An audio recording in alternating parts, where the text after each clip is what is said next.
Music and culture, cigars and rum, classic cars, amazing architecture and scenery. It's not hard to have a great vacation in Cuba, but I wanted to go to look a little deeper, to look into a proudly socialist country, a country that's opposed the United States for the past 60 years. Fidel Castro ran the country since its revolution in 1959. I bought my ticket to Cuba the day after he died.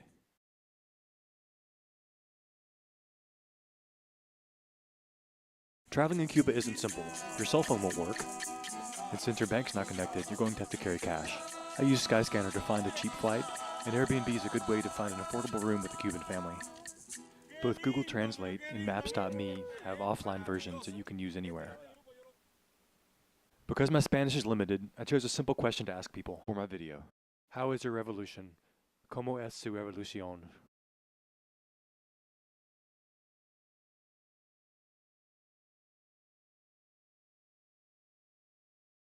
My cab driver from the airport was the first person I talked to. ¿Cómo está su revolución? ¿Cómo? Yeah. Mi revolución. Muy bien, muy bien. Muy I bien. like Cuba. Yeah, It's the best. For me, it's the best. Sí. It's the best in America, my country. Sí. Yeah, I know. You know? Cuba es lo mejor del mundo. Sí. Lo mejor. Sí. Mucha seguridad, mucha naturaleza, lindas mujeres. Nice. I like Cuba. Sí, sí. It's the best. Sí. Yeah. The future is normal. Sí. Maybe the change, the economic, but it's normal. Sí. It's okay. But economic, maybe un poco más economía, todo bien. Yeah, Ya. sí. Todo normal. Sí, Sí, sí. todo normal, como ahora. Ya. Yeah. Lo mejor. Yeah, bueno, Sí. bueno. Claro. Ya. Cuba para mí es lo mejor. Sí, sí. Sí, lo mejor. Muchas gracias. I dropped my stuff at the Airbnb and hit the town. That ride to the airport cost me 30 cook, and that's about what the average Cuban makes in a month. So you can see why that cab driver is enjoying his revolution. Not long after leaving my Airbnb in Havana, I was approached by a fellow who tried to hook me up with his friend. I told him I wasn't interested, but he still was willing to talk about his life in Cuba. So, ¿cómo es su revolución? In Spanish, sir, in Uh, Spanish, how is your revolution? revolution is very, very difficult. Sir. Yeah. Very difficult. Huh. Because the government have everything, and people we don't have nothing. Yeah. Cuban people don't have nothing. Is it getting better? Government have a lot of things. Yeah. A lot of money. The government have a lot of money. Is it getting better? You belong to the government? No. No, single. Yeah. No, the situation here is very hard, sir. Yeah. The economic situation is very hard. Huh. You know the embargo, American embargo, Yeah. is very strong Yeah. with us, with the Cuban people. The government have a lot of things. The government have a lot of money. The Cuban government have a lot of money. Yeah. They can live with the embargo forever. They have a lot of money. But the problem is with the people, the Cuban people. Don't have as much. Yeah. The problem is us. Yeah. We don't have much to live. Yeah. For example, I work in the park. I earn 15 cook for 1 month. Okay. 15 cook, 1.5. Yeah. For 1 month. Yeah. It's nothing, sir. Yeah. I have a family. I have one wife. I have a wife and daughter. I have a wife and a daughter. And with 15 cook, it's impossible to live with them. Yeah. You know, sometimes people give it something to you. Some tourists they give you something, but it's not always. Yeah. It's not always. Yeah. It's impossible to survive with 15 cook per day. Yeah. What do you want to see in the future? No, we don't know, sir. We don't know what happened. Yeah. What going to happen in the future? Yeah. Probably the embargo continue. No, will be the same situation. Yeah. Same situation here. Huh. He told the woman he wanted me to hook up with to give me her contact info, but instead she gave me a great list of things to do in Havana.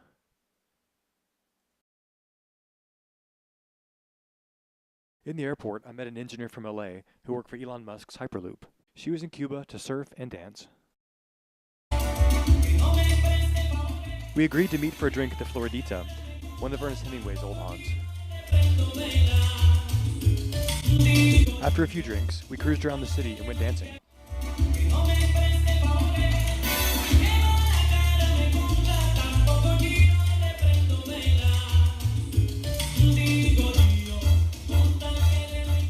Havana is a lively city at night, but since most drinks in the bar cost about a fifth of what an average Cuban makes, you'll see tourists in the bar and average Cubans on the street sharing a bottle with friends.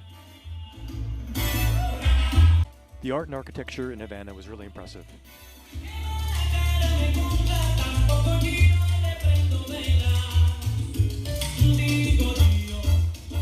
That night and throughout my trip, I went to a few bookstores in Havana. Most were political and about the revolution, and many were written by Fidel himself.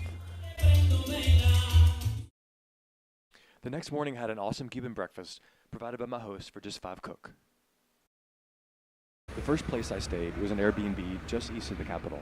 Havana is a city with a population over 2 million, but when I travel, I like to explore neighborhoods. The Paseo del Marti is a hangout spot for the neighborhood both day and night. As a poet, journalist, and organizer, Marti helped start the Cuban independence movement. After 3 wars in the late 1800s, Cuba won independence from Spain when the United States intervened in the conflict. As part of that war, the United States also took control of the Philippines and Puerto Rico. U.S. influence on Cuba would continue until the revolution almost 60 years later.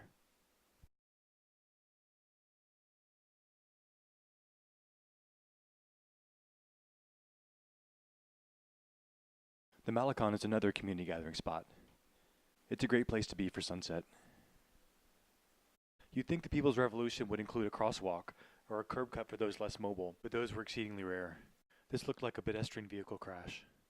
At the bar, I met 2 guys who were very patient with my Spanish and gave me a cigar that I smoked on the whole trip.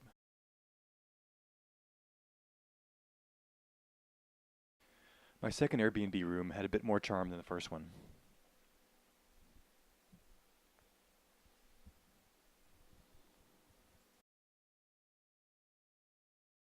They were a super nice family and invited me to dinner at a restaurant called Notre Dame de Bijou. It's a small family restaurant, but apparently it's one of the places President Barack Obama visited when he was in Cuba in 2014. Later that night, I went to Café Travelin.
The next day I had plans to meet up with a friend to hit the beach.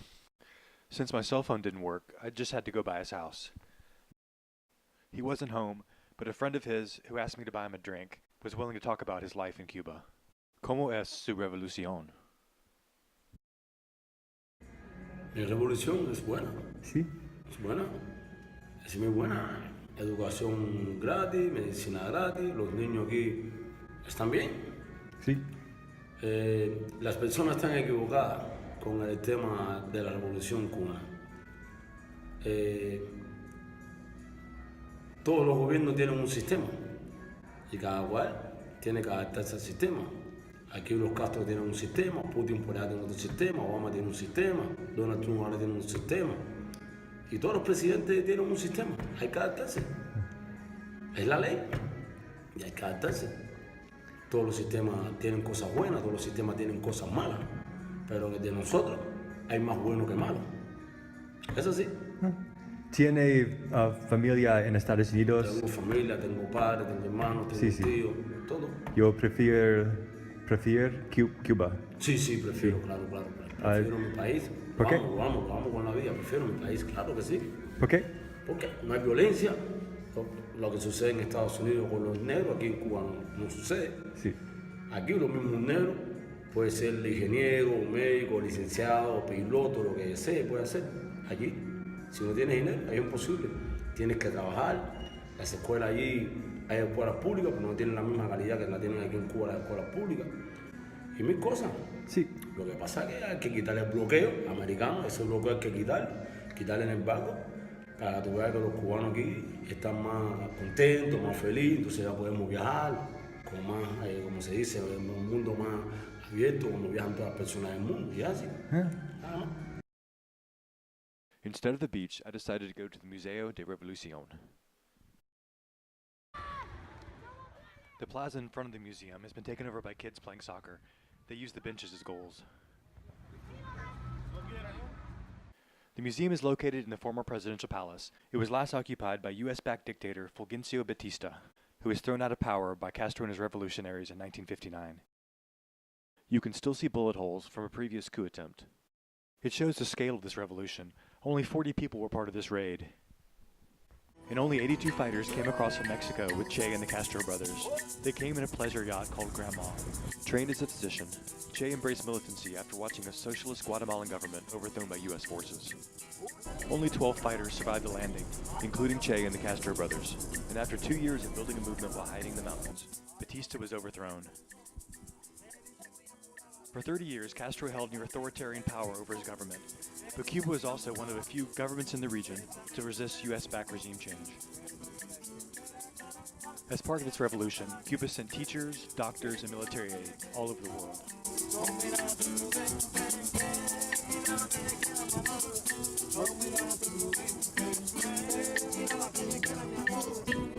It was the height of the Cold War, and Castro was a charismatic voice of socialism, speaking from America's backyard.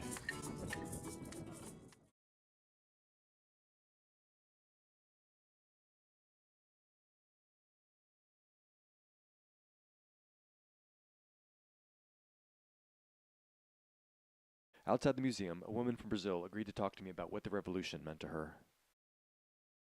¿Cómo es su revolución? Como é, o que significa para mim revolução? Can I speak in Portuguese? Sure. It's better. Okay. Eu acho que revolução tem a ver com transformação. Transformação ideológica, transformação das pessoas, também como solidariedade, como envolvê-las também para um projeto juntas, que é algo que seja mais igualitário, não Sim. que seja egoísta, mas uma coisa mais de unidade, de igualdade. Isso é a revolução para mim, transformação de ideologia de pessoas. All right, bueno. Gracias. On the way home, I ran across these guys. Performers along the Malecon are fairly normal, but these guys were especially good.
After they finished, the fellow from Europe tipped each performer individually. The guitar player in green on the right plucked each bill from the hands of the performers and said in English with a smile, "Band leader."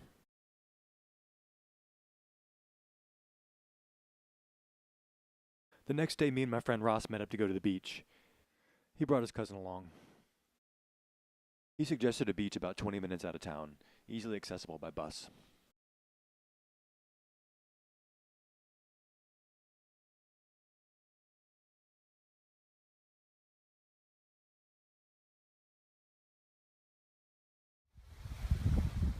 We arrived fairly early in the day, and the beach was mostly empty. But as the day wore on, the crowds grew. And all of a sudden, some Cuban guy in a suit started setting up chairs in front of us. Ross complained to the guy, but he just ignored him.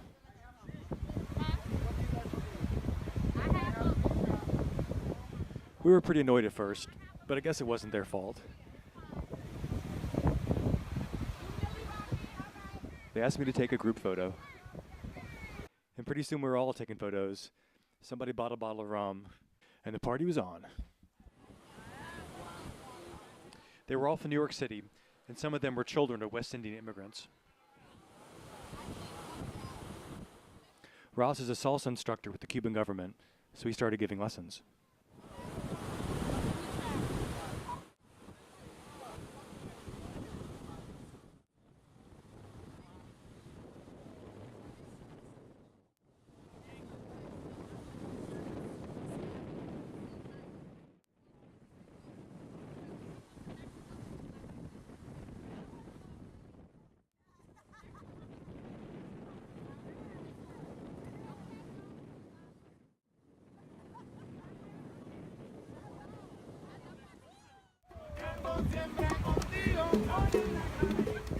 The trip was organized for this sister's birthday, so let's give her some space for her birthday dance.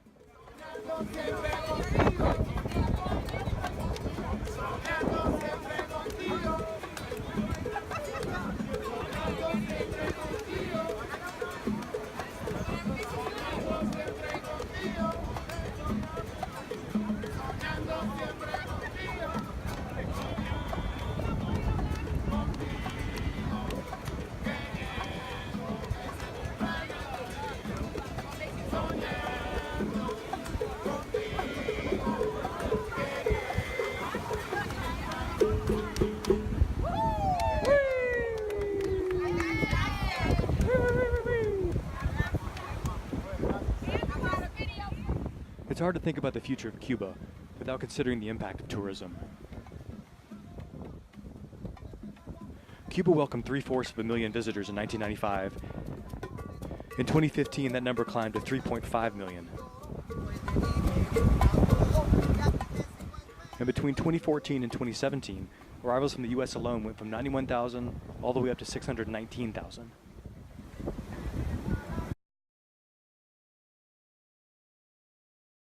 That kind of money's hard to ignore, especially when Cuban wages are so low. Taxi drivers, Airbnb hosts, even musicians, the entrepreneurial spirit is alive and well in Cuba, even though it's a socialist country. The American flag is a common theme in fashion around the island. And even though it was a close socialist ally, the only thing you see of the Soviet Union are these old cars, but there's only a few compared to the American models. My final host was a music teacher who had big plans to open a bar on her deck. The socialist government wasn't an obstacle, she said. When I arrived, she was working on her website with a student from the country's art college. Buildings are being rehabilitated all over Havana, and you can really feel the change. The government has also loosened its restrictions on the internet as of last year. Paid hotspots are set up in parks around the country, and Cubans are taking advantage of the internet and the opportunity to learn about the outside world, even though it's expensive. It's hard to say what the future holds for Cuba. Can the country continue its socialist ideals while still welcoming new money and new ideas? Or will Cuba be transformed by capitalism, as so many cultures and countries have before them? Before I left, I went by and saw Ross's mom.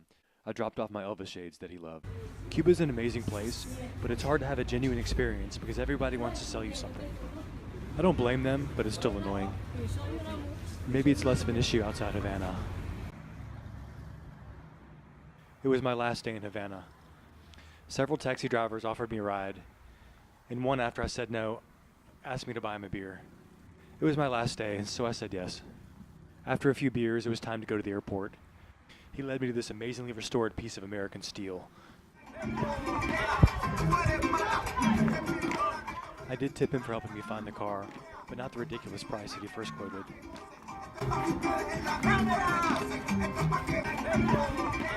The ride was way overpriced, but I'm glad I did it.